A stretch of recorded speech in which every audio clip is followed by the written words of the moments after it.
Hello, hello, and welcome to Mic Drop, the podcast where we kind of just pick a topic and we develop on it. And it's the same as usual. So if you've seen it before, you know what to expect. As always, I'm joined by Katie. Sadly, we have no Nisha this week. But this is actually Nisha's topic, so it's quite a shame that she's not able to be here. But it's quite similar to a topic that we talked about the other week. A couple of weeks ago, I mentioned a tweet by Charlie XCX, and she was kind of talking about like a new wave in marketing being this almost intimacy and kind of artists doing less big proposals and more intimate interactions with artists. And Nisha's topic was kind of on the other side of the spectrum in a way of kind of like these unique marketing tactics that artists are now taking on. And she mentioned Olivia Rodrigo's new Lego set that's came out. I feel like Lego's always been present, but it's definitely grown into a wider audience rather than like niche film bases. Because I feel like you see a lot of like the Marvel, your Star Wars Lego sets, but now they've came out with a lot of flower sets and just kind of those things in general. And Olivia Rodrigo's came out with like a themed vinyl that's made out of Lego, her own flower bouquet, a guitar. Kind of if you've seen her concert, she's got the moon. And then she's also kind of got like a backstage, almost storage area, which I personally think is quite cool. It's probably one of my favorites out of like the five that she's got, which is honestly quite a lot. Um, but yeah, just kind of these, and we're just gonna kind of explore these unique tactics that artists are going through. So I just quickly want to like see your perspective of kind of what we talked about with Charlie the other week to kind of like Olivia Rodrigo going down this avenue. I mean, I think it's cool for sure. Did you say so? Like the guitar and stuff, is that all like a Lego guitar she's got made? Yeah, so it's completely made out of Lego, and I think it's got like a half and half of like guts as well as this new era that she's going through. So yeah, I think it's like split between like the past two eras that she's went through, and it's a really cool design. It is. I'm trying to think. I'm like, if that was like the last dinner party or a band that I loved, I'm trying to think if I'd buy a Lego set. I guess I think I would. I think I would. I feel like that'd be fun, even though I'm not usually into it. But Yeah, and I feel like we've talked about a lot how physical media has kind of grown with people, especially younger people, buy more vinyls, CDs, and this is almost just another avenue in a way to like show you support an artist while also having something cool to display.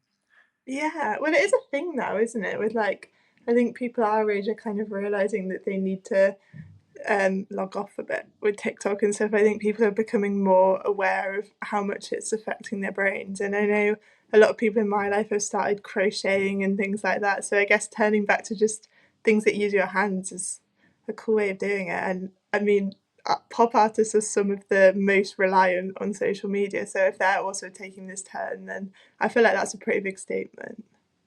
Yeah, and as well as like just as you mentioned, doing something with your hands, but it's also something to collect, something to keep, something to show off. Like it is there, and it's like a constant memory. Like, oh, I support this artist, and then, or if someone walks into your room for like the very first time, it's a talking point, and it is just a cool thing to have around.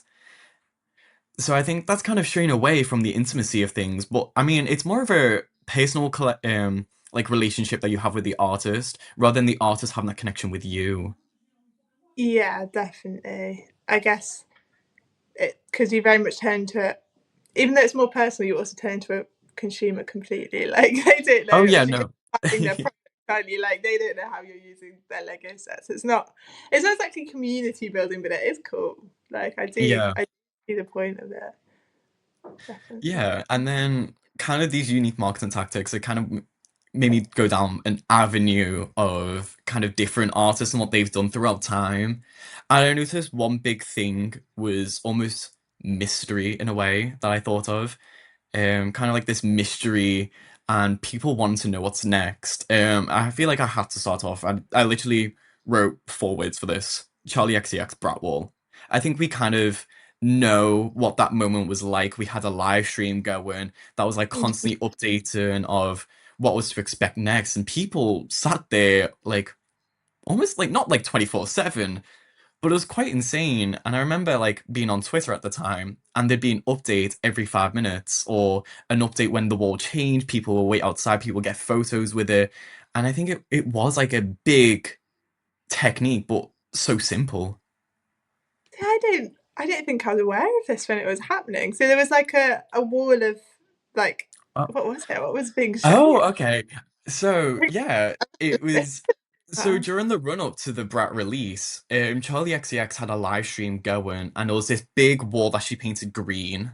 right, And then it had like Brat, but it also changed. So whenever like the deluxe version came out, or when she brought out like the fully remixed one with different artists, like she'd write all their names, and it was kind of it was a big thing because obviously you had this live stream up like a lot, and you had people actively painting on it. But then on social media, if something changed about it, there'd be news about it. There'll be news posted. People would purposely. I think the wall might have been in LA. I want to say it was in LA. So obviously you have a lot of influencers there. So a lot of influencers went to go see the wall, take a photo with her. But yeah, she just had this big wall painted green, and then it was kind of any updates that tied into the release of Brat. right. So yeah, Yeah. that was very cool, but obviously almost mysterious because no one Hmm. knows what's next, what's happening, other than he's got these updates. But I remember seeing people like sitting in this live stream just waiting every single, and I think it went on for a good couple of weeks. God, Like I that's don't think this was a couple of day thing. I think this was like over time, like a time span. Yeah.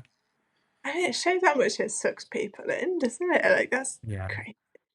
I do think, I mean, I'm all for music as something that's authentic, but I think marketing's so fun. Like, whether it's traditional marketing or like the Phoebe Bridgers style that we talked about a few weeks ago, there's something exciting about it. And it's fun listening to the different ideas that come out as well. I feel like being on a marketing team for an artist must be quite a fun job. Yeah, and I feel like I'm gonna go quite off topic here. I remember like I've seen this big blow up from like Marks and Spencers, and they have their own like product development team, and they're doing TikTok showing all the behind the scenes, and people are really engaging with that. And there's one woman who's the head of it. I think her name's Catherine, and she literally like to a lot of people like she almost became like an icon. People are like, "Oh my God, I love her." But people became like really engaged with the behind the scenes process, and that's just Yeah. how they marketed. And but it's worked out really well. People are so engaged to see like, oh, the next product's line because this woman is talking to you about it and the process it's went through. So people are like, oh, I'm now going to try this product. I mean, people Like, love that, don't they? Even if you're doing something like that, which is obviously a really big marketing push, they love to see the personal touches behind it.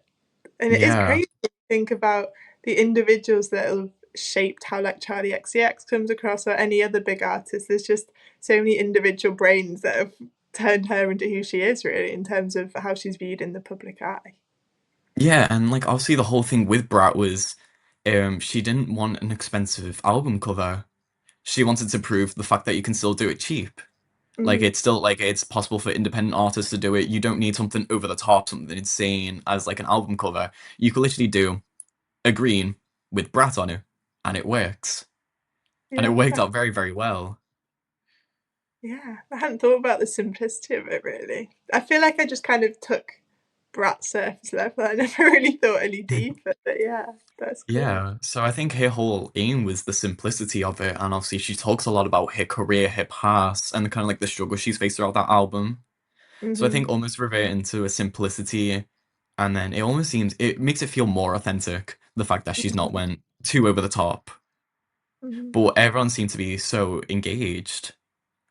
Well, even just thinking about that year of music, really, I know because the Barbie film was out the same year, wasn't it?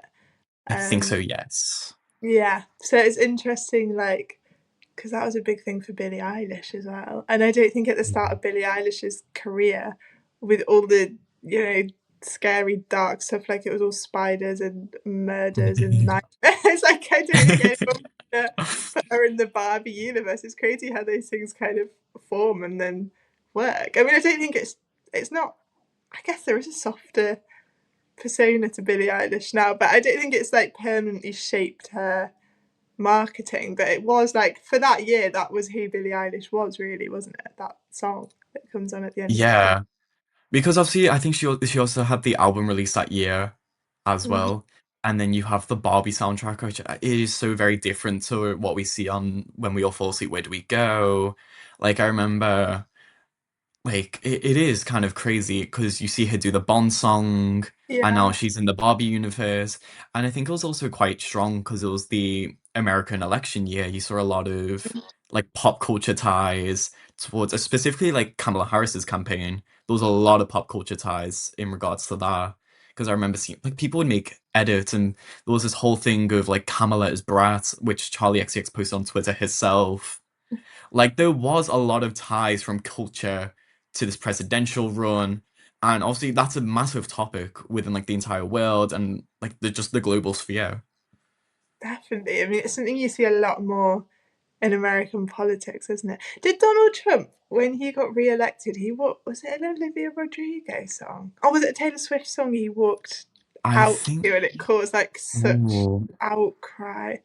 It was either yeah, Olivia Rodrigo Deja Vu or another Taylor Swift song about being back. But either way, not good marketing for them, speaking of yeah, marketing. but I think like the Trump campaign in the White House, even recently, even though he's in office, they've used a lot of Taylor Swift songs. They use Olivia Rodrigo, Sabrina Carpenter, and those artists have specifically like taken their music off their platform so that their video has no audio and they don't have any relation to the Trump campaign.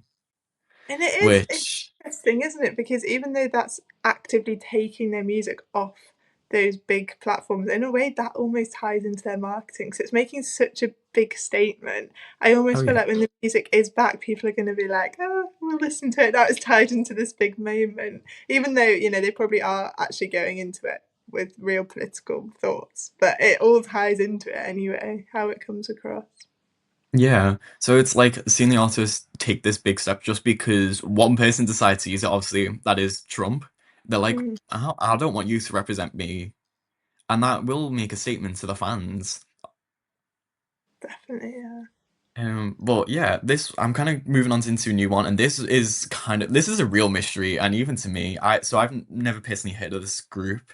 So it's a horror punk band called Creeper, and basically I think it was like 2014. They played Leeds Reading Festival, um, and then after that festival, they went completely off the web, deleted social media, and basically reported themselves as missing. Oh, Um, they reported themselves as missing, but over like the next year, they left clues behind, and and then they came out with their new album. But like to report yourselves missing, like that's gotta worry the fans a little bit. But their whole idea was they explained after once the album released, like why they chose to do it, and it mm, was to genuinely just bring mystery back yeah, because they saw that artist doing like these press runs, and I think they made a joke saying like I don't want to know my like as a fan, I don't want to know my artist's favorite breakfast cereal. Like they yeah, made a joke of like you don't need to know everything true. and how you need to bring this mystery back to almost engage fans, but it's like but you need to do it in a way that's actually interesting, not some like a random fun fact in a way. Yeah, definitely.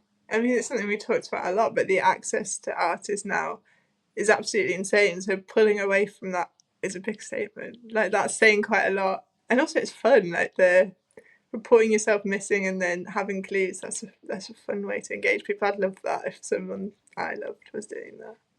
Yeah, and it kind of reminds me, like what Dua Lipa did when she, like her most recent album, she done that quite a lot. She completely wiped her social media.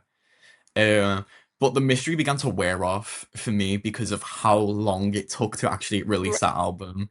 I remember she completely wiped her social media and started hinting at the album release in like November, and Mm, then the album actually came out in like May, and it was like that's a good 7 months there. And I don't know if you can start hinting at it in November. You almost has to be somewhat sudden. I remember Billie Eilish with her most recent album, she like announced it and it was out a month later with no singles prior to the release. And yeah, that was a big thing because people were like, oh my God, we're like new music. And then obviously the Barbie came out later on that year. yeah. And yeah. And So it's with like, Beyonce, oh right, hasn't she just dropped things out of literally nowhere? Like no oh, warning at all. oh, don't Just worry. We'll be getting to that. Don't worry. I've got her lined up. Yeah. Actually, well, speaking of that, I'll move on to it. So, yeah, she's done that quite a lot with her self-titled album. She released it on a Friday, just genuinely out of nowhere. I remember sometimes I see videos pop up every now and again, and it's like this group of friends on a FaceTime call, and they're like, Beyonce's just dropped music on iTunes, and they're all like overreacting, like, what? Like, this completely out of the norm. And I think during that time period, the release date for albums was typically a Tuesday. She Right. released her album on a Friday, and that generally caused a global shift. We now, like to this day, we still see artists releasing albums primarily on a Friday. Yeah, definitely. Like that is because it's like the new streaming week, the new week for the chart, basically. So we see a lot of artists now releasing on Friday, and she almost kickstarted that. But Yeah, it's like I it's not. that was her. Yeah. And it's like it's not even the only time she'd done it because a couple of years later, on Saturday, she surprise released Formation for Lemonade. And then on the Sunday, it was Super Bowl Sunday, she joined Coldplay and Bruno Mars to sing Formation. So it's like have your song released the day before and then to perform it live at like the biggest US stage. Hmm. Like, yeah. But I think a lot of artists are starting to take into that of releasing something quite sudden. It Uh, almost feels like if you get to that point where you can do that, it almost feels like a full cycle moment, a full circle moment, because it's the kind of thing you sort of have to do at the start of your career. Like you don't have all the money to be doing these massive long lead ups, and you don't have the social media following. So obviously stuff does just come out of the blue, and then you go through these different stages of where you're promoting it, and then you can go back to just dropping stuff, and it's good as yeah. well. And I think it's definitely something we've seen more recently. Like, even if an artist releases an album, sometimes they'll just drop a song out of nowhere for like an extended version. And yeah, it's certainly becoming more common. But it still always works. I remember like a big one was Taylor Swift's like Tortured Poets Department. She released like a double album. Like she released the normal version and then the anthology, which was like 36 songs. That's a lot. That's a lot of extra content just to release out of nowhere. She loves that, doesn't she? Like everything is Yeah. different versions. Yeah. So it's like it is something we are starting to see a lot, but obviously, as you mentioned, you can only really do is I mean, can you? You can almost bait fans in by having these big market employees in past releases, and then out of nowhere, bang, there is Yeah, just like a full got album. There's a full song here. yeah, yeah. I mean, it must feel great to be that level of famous. You don't even need to bother. You can just be like, "I'll drop this on a random Tuesday, and everyone is going to listen to it anyway." Yeah, and then I'm gonna go back to Beyonce here. Like when she were in the lead up to Cowboy Carter, again that was Super Bowl. She done a Super Bowl advert. I remember seeing it on Twitter because I was in complete shock because I it didn't appear on the UK version when I was watching it. So I remember seeing the ad on Twitter, and then next second she's released two singles out of nowhere, and then all of a sudden we're getting an album the next month. So it is crazy how like some artists have this pull to just be Hmm. able to do things like this. I know. Jealous. I wish. Imagine that being your life. You can just like release whenever you want. I know, yeah, you got like no worries in the world because even if you're releasing at a similar time to another artist, you have all the pull that people are gonna like listen to yours first. And I feel like Taylor Swift. I don't know. I haven't like followed her personally, but I know I've heard stuff that she's release stuff quite often that's just come at certain times that overshadow people completely. Like people, there'll be artists that are on like their first run and they've got an album that's doing really well, and then Taylor Swift like released a single that day and suddenly charts are dominated. Like, Yeah. And I think we see that a lot in other industries as well. And it's like it's not just exclusive to the music industry, but if you know you have this massive following, you do have like a massive control in mm-hmm, like what's going to happen next. And it is crazy to think there is a lot of people with that pull and that power to almost just do whatever they want. But mm-hmm. it works out for them and it works out for their fans, but it kind of harms other members in the industry as well. Who was it? I feel like you might know this better than me. There was someone that Taylor Swift had beef with, and she released. Oh, it wasn't Olivia Rodrigo, was it? And she released like a song that just pushed them out of the top spot on like I Ooh. remember hearing about this, but I can't remember the context. It's not a great story, but I think it was I think there's been a couple of incidents, kind of with Taylor and Olivia Rodrigo, because obviously there was like this fake feud between Sabrina and Olivia when they both started their careers, and then mm, Sabrina was obviously touring with Taylor, and then there was like lawsuits going on between one of Olivia's songs and Taylor, and there was a lot of things going on. So I think that is certainly something that's happened. I remember hearing Um, and being like, "Oh my god, that is petty," but I kind of love it. It's quite funny. it's petty, but like it is almost a good way to strike Mhm. back. Definitely. If you know you've got that power behind you, that you can just, random song you've got in your drafts, you can just throw that out one day and it's going to be number Yeah, one. I can't literally, imagine yeah. using that. Like, yeah, and it is like these artists do realize, like, obviously it's hard to fathom the amount of the fan bases they have. It's hard Mhm. to fathom the size of them, but they also know there is a massive fan base there. Definitely, yeah. And kind of moving on to someone with a lot of pull, Prince. Basically during his hit and run tour, all of his shows were pop-up shows and very intimate, but he didn't announce the city or venue or location where anything in relation to the show until the day of. Oh, wow. And but his was kind of like at the start of social media being used for marketing, and he purely used social media. I think there was one account that posted it the morning of, like, oh, Prince is going to be in London at this venue today, like tonight, and you can pay on the door to enter. And he relied a lot on his fan base to spread the word, to spread the message across. So, like, for me, that is quite insane because sometimes you'll see artists do that for an odd show. Like I Yeah. remember seeing Billie Eilish do it for an odd intimate show in London one time, or sometimes they'll make a surprise appearance. But to do an entire tour in that format It is is. crazy. I mean, it's really cool, but God, yeah, it's a risk, isn't it? I mean, I guess he was Prince, he could do what he wanted, but Yeah. It was like a Carpe Diem seize the day kind of thing of, oh wait, Prince is performing tonight, and the only chances of me getting tickets is if I pull up out to just yeah. imagine like not being on Instagram that day and not seeing it till the end of the day. I'd absolutely. Yeah, like you're in work, working a 9 to 5. You're not on your phone. You get out, and you're like, "Wait, Prince is performing," and I can just walk in there. Like it is. It completely shifts your day. It is a monumental moment. Mhm. I think that would add a lot of. It just make it feel so much extra special as well. I mean, there is something nice about being excited for an event, but there's also something extra special about it just appearing out of nowhere.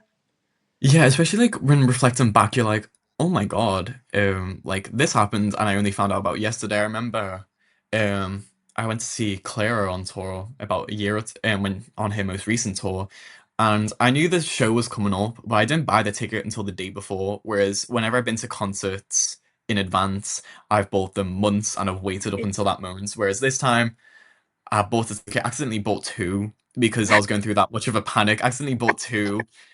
The show was in Manchester. My friend was in Bristol. He literally got a coach up that evening to be able to God, make it. that is Cause I, commit. yeah, because I knew he was a Clara fan, and I was like, wait, I've accidentally bought two tickets. I know it's in Manchester. You're in Bristol. Would you want to come? And then yeah, he literally got a coach up that he literally I had them confirmed to come through in my Ticketmaster. He sent me the money over, literally got the next coach up and I like back to respect. Liverpool. Like it was so commitment and I love it so much that he did that. Mm-hmm. And then yeah, I literally bought two tickets the day before and then there I was like seeing her the next evening. So yeah, I think like just having that very immediate moment to just you can't even like process it properly. No, exactly. I think you then spend the next week thinking about how great it was rather than actually doing it in the moment. Literally, yeah. It is almost like an unbelievable spectacle in a way. So, yeah. But they're kind of the examples I've got, which a lot of them is about this mystery. And I think, as you mentioned, we talked about this before with like access that we now have to artists. I think we've seen it a lot with Chapel Roan. Mm-hmm, Like her privacy is very much invaded a lot of the time. yeah. But her like she's a massive person to speak out against it. But obviously, because she's speaking out, she's then a victim almost over and over and over again, which is a shame to see. But yeah, I think we do need this mystery back, and a lot of artists are still tying into that. And then even like with the Lego sets, like going back to that, that is just a cool piece to have. Mm-hmm. And I think like I saw Olivia Rodrigo release a new song like a day or two ago, like just out of nowhere again. So we are Oh, seeing this happening completely over and missed. over again. Yeah, I think I remember seeing the announcement on Twitter. I'm just gonna quickly check. But I did on Instagram, I think she done like a quick post about it.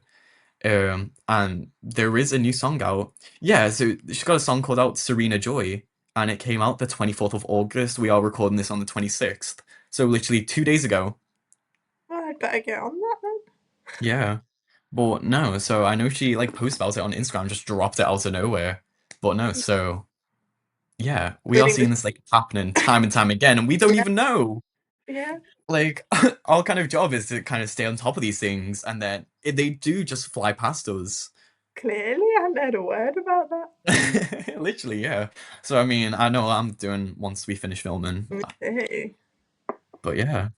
So I think that's all from it. From like drop episode 22. Thank you ever so much for joining us, and I really hope you enjoyed the conversation. Is there any more marketing tactics that you guys have seen and wish that we'd mentioned or talked about? Drop them in the comments below. And thank you so much for listening. See you later. Bye.